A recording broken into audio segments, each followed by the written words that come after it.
everyone. Welcome to Luxury Travel and Living with Grace, around the world and back to the East End. I'm your host, Grace, and today we are kicking off a truly spectacular mini series that chronicles one of the most incredible journeys of my life, an epic travel adventure through Russia, China, Cuba, and Europe, all experienced back in the year 2016. This wasn't just a vacation. It was a global odyssey shared between a mother and daughter, requiring a healthy dose of courage and a lot of planning. Our adventure began with a magnificent transatlantic sailing from Fort Lauderdale, Florida to St. Petersburg, Russia. From there, the journey got more adventurous. We navigated the high speed rails and picturesque ferries of Europe and ultimately traversed the vast landscapes of Eurasia aboard the legendary TransSiberian Railway. We'll share stories of crossing the North Atlantic, navigating visa complexities in Helsinki, and even meeting fellow travelers aboard those iconic trains. But first, let's set the stage, take a look at this exclusive mini movie package chronicling the start of our journey.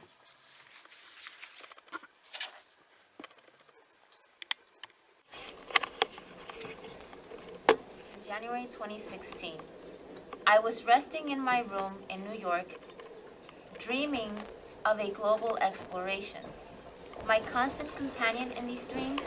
Well, my well-worn copy of the Lonely Planet Handbook, a trusted guide to the Trans-Siberian Railway and beyond. Planning an expedition of this magnitude requires preparation.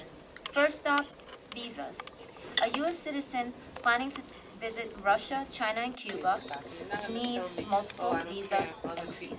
I found a reputable agency in Manhattan, CIBT Visa, and after submitting my application online, we secured our appointments. The process was smooth, and within an hour of our interview, our passports were stamped and ready. This journey was about resilience. Two women, mom and daughter, setting off across oceans and continents. As April arrived, we packed our bags and hit the road. From Long Island, we drove south on the I 95 all the way down to Florida. Our adventure officially began as we boarded the magnificent Regal Princess cruise ship in Fort Lauderdale, Florida. Let's see a video.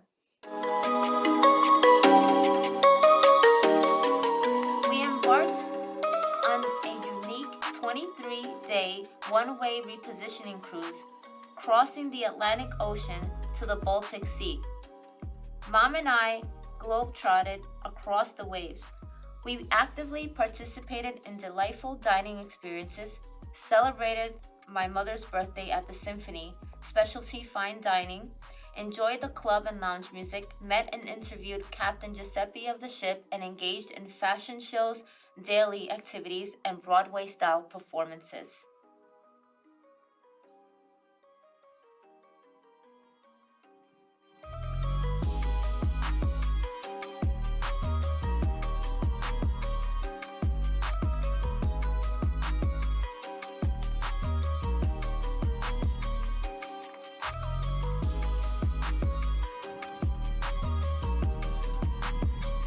So today we have a special guest that joined me on our epic adventure.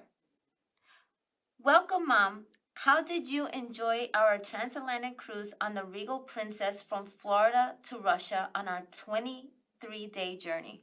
I loved it. I really enjoy every minute of it. It was such an experience. It will stay in my heart always. That's perfect. We also disembarked in St. Petersburg, Russia on May 9th, 2016, where we stayed a few days to explore the magnificent city. Let's see St. Petersburg.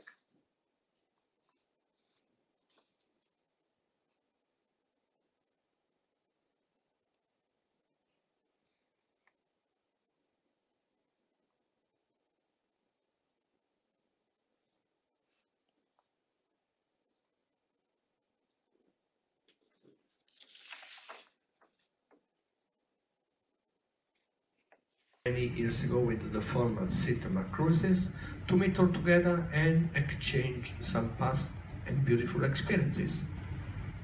We always like to consider those events like family reunions. And I'm always very proud to repeat that the Captain Seiko family is now a very, very large family, counting millions of persons all around the world.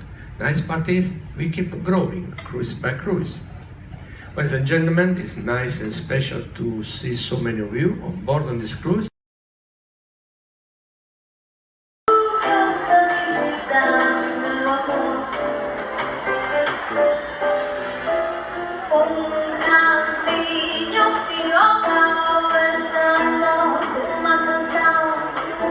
Pra fazer feliz a quem se ama.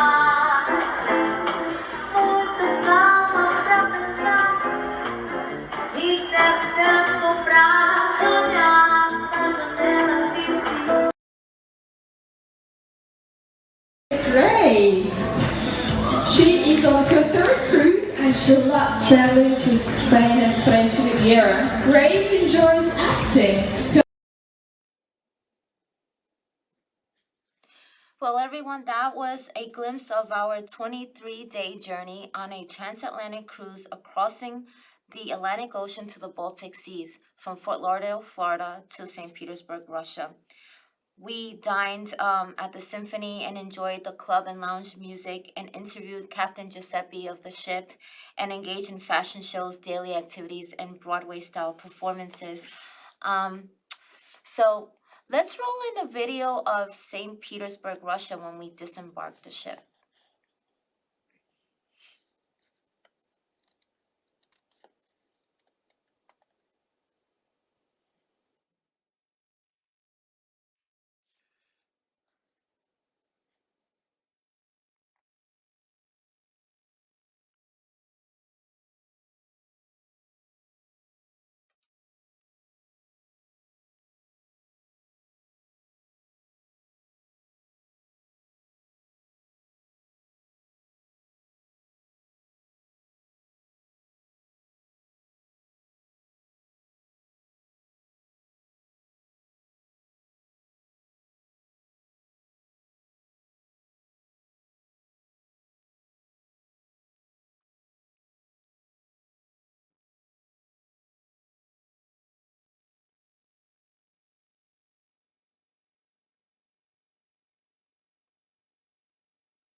So, Mom, how was our experience exploring St. Petersburg, Russia?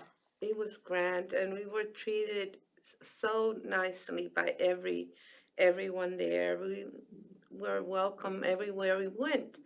The only thing that was a surprise to us was that our visa was not long enough and it needed multiple entry.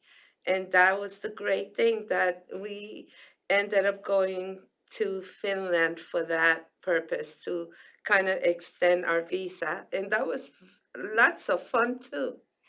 I bet it was. And our route also took an interesting turn. We continued our journey by high-speed train on the magnificent Tolstoy train from St. Petersburg to Helsinki, Finland. It was here, after meeting with a U.S. consulate, that we realized that we needed to extend our tourist visas for multiple entries into Russia, necessary for our complex Trans-Siberian, Trans-Mongolian, and Trans-Manchurian train route. We were pleasantly surprised by how easy the process was in Helsinki. The visa office was conveniently located across the street from our hotel, the wonderful Glow Art Hotel, and the ferry port. It only took 15 days to sort everything out and get the visas approved. Let's take a footage. Let's see what it looked like, Helsinki.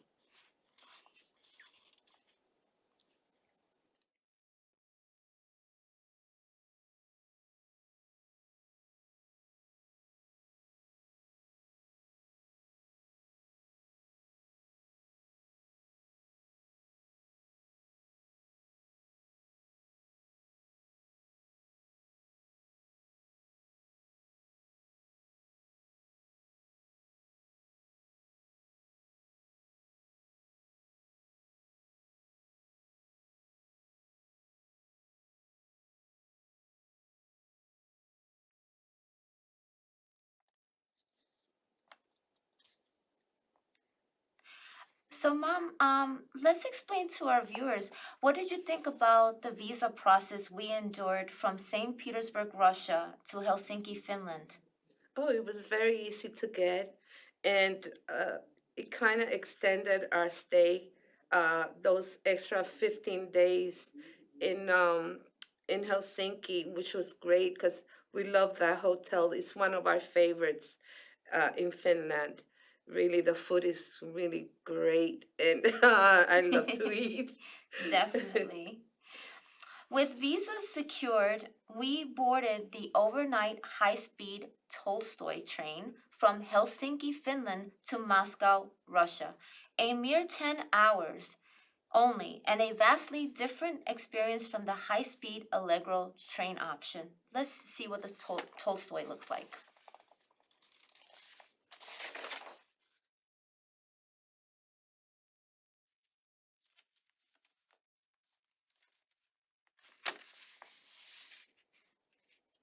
Next, the legendary TransSiberian Railway. Simply an incredible scenery, but that segment only covered the beginning. The heart of this journey was the iconic 7 day trip from Moscow, Russia to Beijing, China. One of the Trans Siberian Railway routes was the Trans Mongolian train line. It felt like something out of a James Bond movie. The train itself was a character in our story. This fascinating old choo choo took us on a recreational scenic path to Beijing via Ulaanbaatar, 7,621 kilometers, which is a shorter route through the Gobi Desert, traveling east to Beijing from Ulaanbaatar. Between Moscow and Ulan-Ude, trains may take either the Kazan or longer, the Nizhny Novgorod routes before sharing a shared path through major cities like Yekaterinburg or Novosibirsk. Mom, what did you think about our journey on one of the branches of the Trans-Siberian Railway, the Trans-Mongolian? Well, it was grand. The partying every day and meeting with friends, dining with them, singing with them, embracing each other, and telling stories. It was just, I wish we could repeat that trip. Awesome. That was quite a journey. It was such an epic adventure. We just went straight across from Helsinki, Moscow, all the way to Beijing. It was incredible. One of our favorite memories is meeting friends during our railway journey. For 7 days, we gathered to share stories, enjoy dinners, play music, and truly embrace our time together. Mom, what did you think about the friends and the people we met on the Trans Mongolian? Very special friends. Uh, we have some of them we stay in contact with. Uh,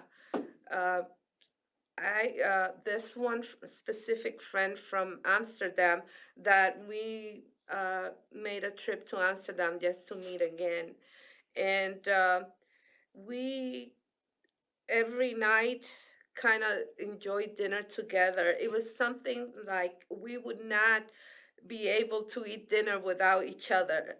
They would come pick us up at our cart at our room, and or we would pick them up and we would enjoy wine and music. It was just extraordinary. It was truly a nice experience. Riding the Trans Siberian Railway costs us about $1,000 for a single ticket, depending on class, season, and when we book. Third class tickets are the most affordable, starting at about $120 in the winter, while first class tickets began at about $1,000 during the summer. So booking 90 days in advance often yielded better prices for us. The Trans Siberian Railway network offered us sleeper compartments for four travelers featuring two upper and two lower beds. Each compartment included a table, mirror, lockable doors, and a large panoramic window. Bathrooms are conveniently located at each end of the cart. Our tickets came with a snack, tea, coffee, and extras for a purchase. As travelers, we like booking two sleeper beds per person for added comfort. Let's see what the video looks like.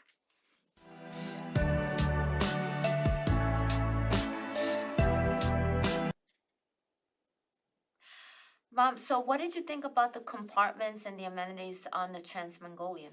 Well, one of the things I really loved was that we had our private shower in our room.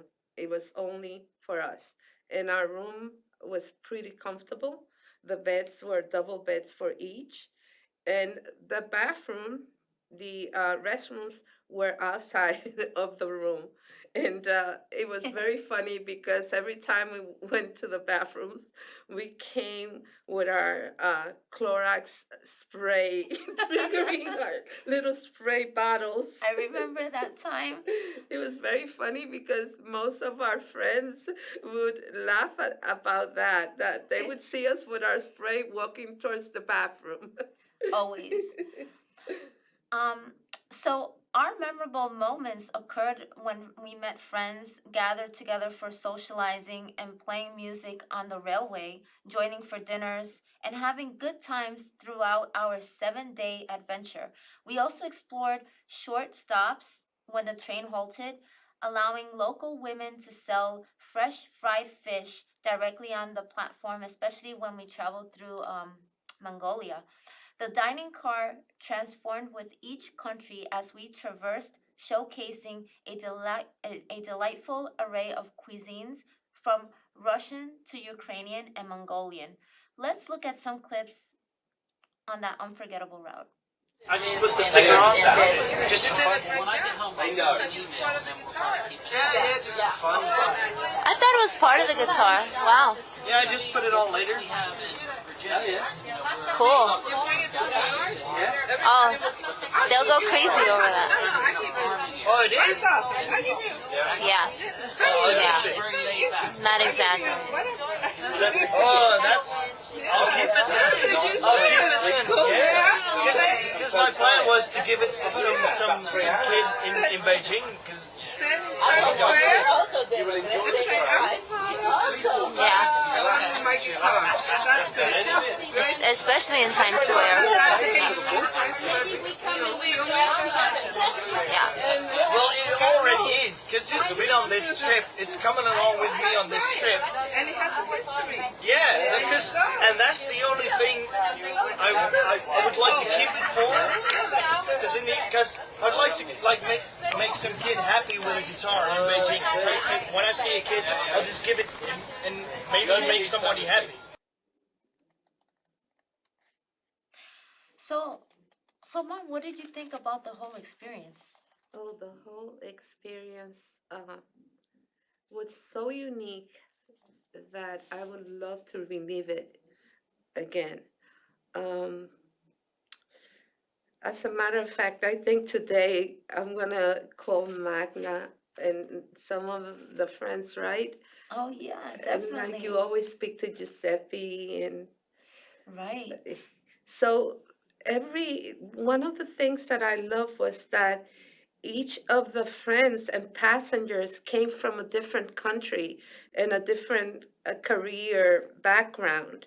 So we had some ambassadors, college professors from Diplomats. different countries, from Rome, from Amsterdam, from all over. And we all gathered together as a family. And after 7 days, we cried when we said our goodbyes because we were so used to one another. Definitely. What an experience. And now 11 years later, we still are connecting with like Giuseppe. Still now he's what does he do? He's an ambassador, I think, somewhere in Rome. I saw him on TV the other day. And he And has taken this journey all the way to Korea too, because yes, it goes. Well, this is such a wonderful experience. F- to our viewers, I just want to summarize some important facts in history about the Trans-Siberian, things that like really intrigued me. So I just want to share. I just have to say that we experienced the world's longest direct rail journey on the Trans-Siberian, stretching 5,772 miles from Moscow to Vladivostok. This week-long trip crosses 8 time zones, making it a unique adventure. With proper planning and tips from seasoned travelers like myself and my mother, this iconic train ride can be both simple and inspiring. The term TransSiberian refers to a network of routes rather than a single train. Various services operate along this path, connecting different cities, with some trains running exclusively from Moscow or Vladivostok. International trains traveling to China, Mongolia, and North Korea are also part of this network. The Trans-Siberian Railway, or trying to pronounce this, Transsibirskaya Magistral, was completed by 1916 after construction began in 1891. Before then, ferries were used to cross Lake Baikal, making the journey take 4 weeks long.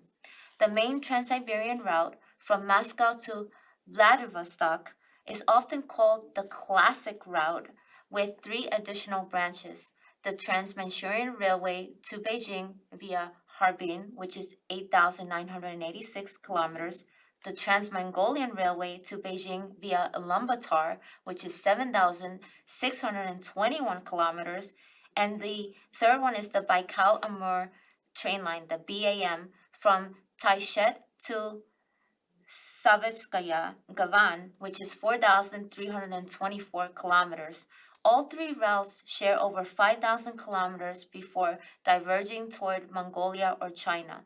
After Ulan-Ude, trains on the Moscow-Vladivostok route head northeast through Chita and Khabarovsk, ending in Vladivostok. The Trans-Manchurian trains operate from Chita to Harbin, then continue to Beijing. North Korean nationals returning from China must disembark at Shenyang before reaching their border. Foreign tourists can only visit North Korea through authorized group tours. The Trans-Mongolian trains take a shorter route through the Gobi Desert, as what we did, traveling east to Beijing through Ulaanbaatar. Between Moscow and Ulan-Ude, trains may take either the Kazan or longer Nizhny Novgorod routes before following a shared path through major cities like Yekaterinburg or Novosibirsk. The lesser-known BAM route trains, often at Taishet, running north of Lake Baikal. Though it offers scenic views, it features underdeveloped areas and crosses over 11 major rivers. Savetskaya Gavan, located under 1,000 kilometers northeast of Vladivostok, marks the Baikal-Amur mainline endpoint. My mother and I applied for a traveler's single Russian visa for the classic Trans-Siberian route, which includes the popular Moscow-Vladivostok, Trans-Manchurian, and Trans-Mongolian train lines. A visa is also required for the Baikal-Amur mainline. Traveling the Trans-Manchurian Railway requires both Chinese and Russian visas, while the Trans-Mongolian route needs three visas in total. Some travelers extend their journey to Japan via ferry from Vladivostok, with the marine passenger terminal near the railway station. Future rail links may connect Russia's Sakhalin Island to Japan's Hokkaido, allowing for an extensive trip from London to Tokyo through the Trans-Siberian Railway and Japan Railways. Picture this journey um, through my personal connection, how I would go by cruise ship.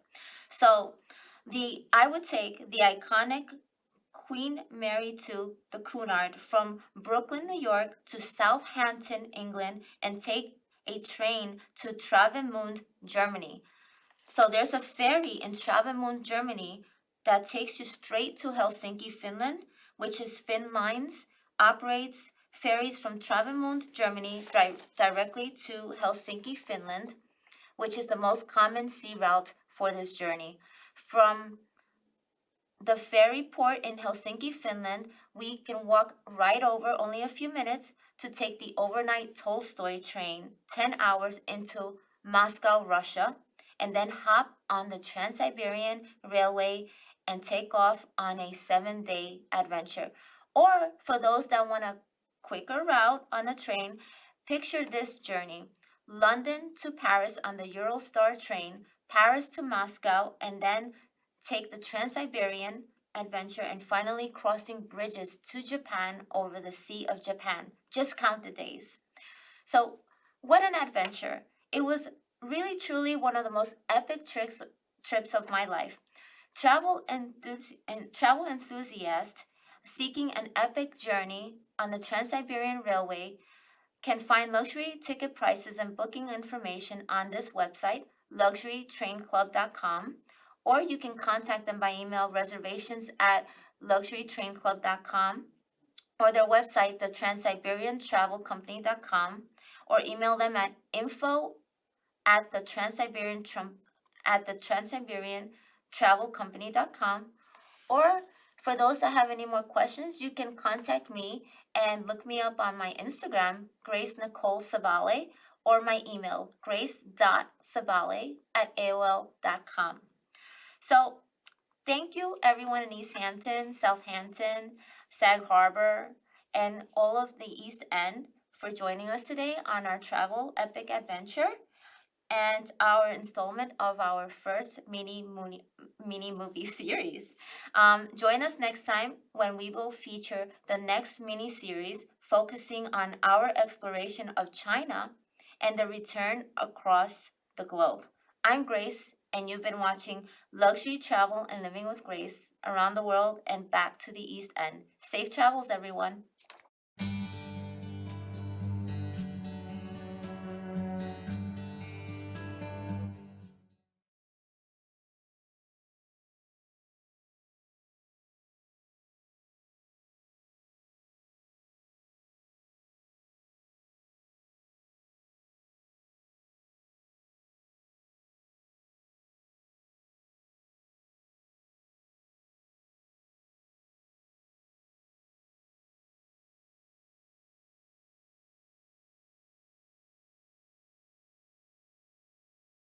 LTV's programming is made possible by the New York State Council on the Arts, with the support of the Office of the Governor and the New York State Legislature.